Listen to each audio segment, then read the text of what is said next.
संख्याओं का अनुपात 5:6 है। यदि प्रत्येक में 17 की वृद्धि कर दी जाए तो इनका अनुपात 6:7 होता है। दोनों संख्याओं का अंतर बताओ। यहां आप देख रहे हैं पूछा हुआ प्रश्न परीक्षाओं में बहुत बार पूछा जाता है। इसका सीधा तरीका आपको बताएंगे, लेकिन पहले एक बार अभी जो किया वही तरीका है। देखिए, ये अनुपात दे रखा है, ये अनुपात दे रखा है और ये संख्या दे रखी है। सेम उसी प्रोसेस से हो जाएगा, लेकिन यहां हमें उस प्रोसेस की भी जरूरत नहीं है, उसके बिना भी आप कर सकते हैं। 5 और 6 पहला अनुपात, अगला अनुपात 6 और 7 लिख देंगे। प्रत्येक संख्या में 17 की वृद्धि है, मतलब यहां भी 17 लिखने हैं और यहां भी 17 लिखने हैं। ठीक पहले की तरह यहां क्रॉस मल्टीप्लाई करेंगे इसे, तो ये 6 को 6 से मल्टीप्लाई करेंगे 36 और 7 को 5 से गुणा करेंगे 35। 36 और 35 का अंतर 1 होगा, 1 लिख देंगे आप। इस बार मैंने एक लाइन को कट मार दिए है। इधर 17 को 6 से और 17 को 7 से मल्टीप्लाई करना है। चूंकि दोनों संख्या 17 ही हैं, तो अब इसको और इनको मल्टीप्लाई नहीं करना है, इन इस 17 को इन दोनों संख्याओं के अंतर से गुणा कर देंगे। 17 को 6 से गुणा करना और 17 को 7 से गुणा करना, फिर माइनस करना। उसके बजाय दोनों संख्या सेम है, तो इनके अंतर से 17 को मल्टीप्लाई कर देंगे, तो वो संख्या आ जाएगी आपके पास। तो यहां आपके पास जैसे 17 को 7 से गुणा करेंगे तो कितने आएंगे? 119।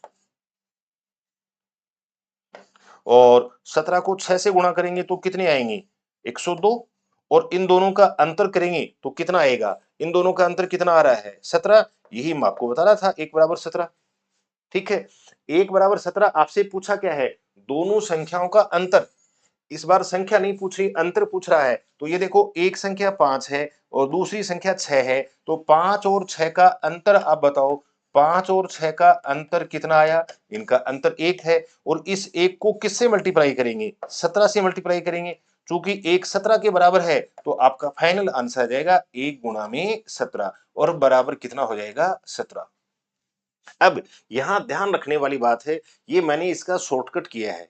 अब इस शॉर्टकट का भी शॉर्टकट है। अगर आप किसी प्रश्न में ध्यान देंगे, जैसे पूछा हुआ प्रश्न है, एग्जामिनर कई बार ऐसे प्रश्न पूछते हैं बच्चे की और बेहतरीन आईक्यू देखना चाहते हैं, तो उसमें आपको क्या याद रखना है? देखिए, ये अनुपात 5 और 6 दिख रहा है, ये रहा 5 और 6। अगर ये संख्या 5 और 6 लगातार है और ऐसे नीचे वाली संख्या भी लगातार है 6 और 7, तो आपको कुछ करने की जरूरत नहीं है। ये जो संख्या देगा वृद्धि वाली, यही आंसर आएगा। समझ गए क्या?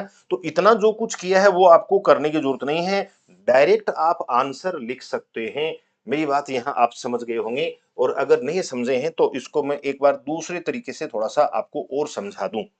यहां थोड़ा सा स्पेस बनाता हूं और इस स्पेस में समझाऊं अगर मैं आपको इसी प्रश्न को। अगर ये संख्या आपको ऐसे मिलती, जैसे 5 और 6 की जगह ये मिल जाता 2:3, और अगला मिल जाता इसकी जगह 6 और 7 की जगह 3:4, और आपको कहता प्रत्येक संख्या में 13 जोड़ दें, 13 की वृद्धि कर दें, जैसे ये दे रखे, और पूछे कि संख्याओं का अंतर बताओ, तो आपको कुछ नहीं करना है, ये संख्या देख लेना लगातार 2 3 3 4। अगर ऐसे आ जाए तो यही आंसर होगा, कैलकुलेशन करने की जरूरत नहीं है।